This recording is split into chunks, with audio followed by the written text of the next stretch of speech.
नमस्कार दोस्तों, आपने भी युग, मनवंतर व कल्प जैसे शब्दों को सुना तो होगा, परंतु विस्तार से इन्हें हर कोई नहीं जानता। यह सनातन हिंदू धर्म की सबसे बड़ी खगोलीय इकाई हैं। इनसे समय का दीर्घमापन किया जाता था।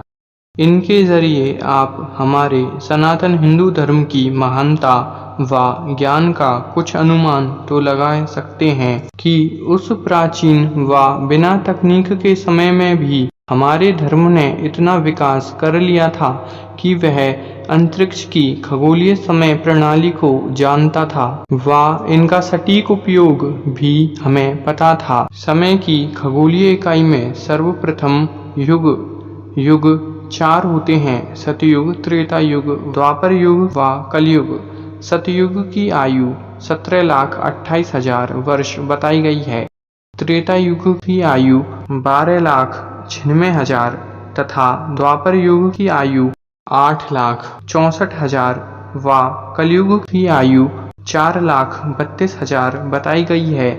यह चारों युग मिलकर एक चतुर्युगी बनाते हैं। एक चतुर्युगी की आयु 43,20,000 होती है व ऐसी ही 71 चतुर्युगियां मिलकर एक मनवंतर का निर्माण करती हैं। एक मनवंतर की आयु 30,67,20,000 वर्ष होती है। मनवंतर शब्द का शाब्दिक अर्थ मनु प्लस अंतर होता है, जो एक मनु की उम्र को बताता है। मनु ब्रह्मा द्वारा उत्पन्न प्रथम जीव है। हम सभी संसार में उन्हीं की संतानें हैं।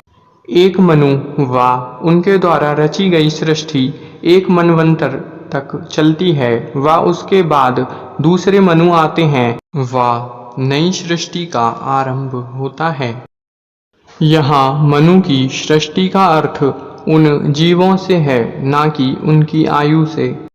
मनवंतरों की संख्या कुल 14 बताई गई है। इसमें से 6 मनवंतर बीत चुके हैं। वर्तमान में 7वें मनवंतर की 28वीं चतुर्युगी चल रही है व इस 28वीं चतुर्युगी के भी 3 युग सतयुग, त्रेता युग, द्वापर युग बीत चुके हैं व कलयुग का 5115वां वर्ष चल रहा है।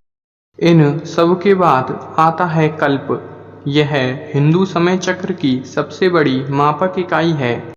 14 मनवंतर या कहें 1000 चतुर्युगियां मिलकर एक कल्प का निर्माण करती हैं। एक कल्प की आयु 4 अरब 32 करोड़ मानव वर्ष के बराबर बताई गई है व इतनी ही वैज्ञानिकों द्वारा सूर्य की खगोलीय आयु बताई गई है।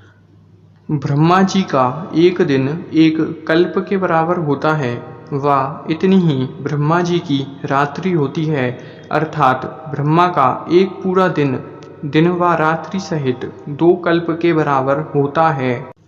ब्रह्मा जी का एक वर्ष 360 दिन का होता है। ब्रह्मा जी की आयु 100 वर्ष बताई गई है, जिसमें से उनकी आधी उम्र बीत चुकी है। अखिल ब्रह्मांड में ब्रह्मा का जीवन काल महाकल्प, जो 3.1104 ट्रिलियन वर्ष के बराबर होता है। भगवान विष्णु इतने समय में अपनी एक श्वास लेते हैं व इतने ही समय में एक श्वास छोड़ते हैं। भगवान विष्णु के श्वास अंदर खींचने में करोड़ों ब्रह्माओं की मृत्यु हो जाती है व सांस छोड़ने से अनेकों ब्रह्माओं का जन्म होता है। भगवान विष्णु ही इस अखिल ब्रह्मांड में अनेकों ब्रह्माओं की उत्पत्ति करते हैं व अनेकों ब्रह्माओं का विनाश करते हैं। यह बात भगवान विष्णु ने अपने कृष्णावतार में ब्रह्मा मानमर्दन लीला में भी जग को बताई थी। अतः मित्रों, यह थी युग, मनवंतर व कल्प से संबंधित जानकारी। उम्मीद है यह वीडियो आपके लिए उपयोगी रहा हो। मिलते हैं अगले वीडियो में, तब तक के लिए जय महाकाल।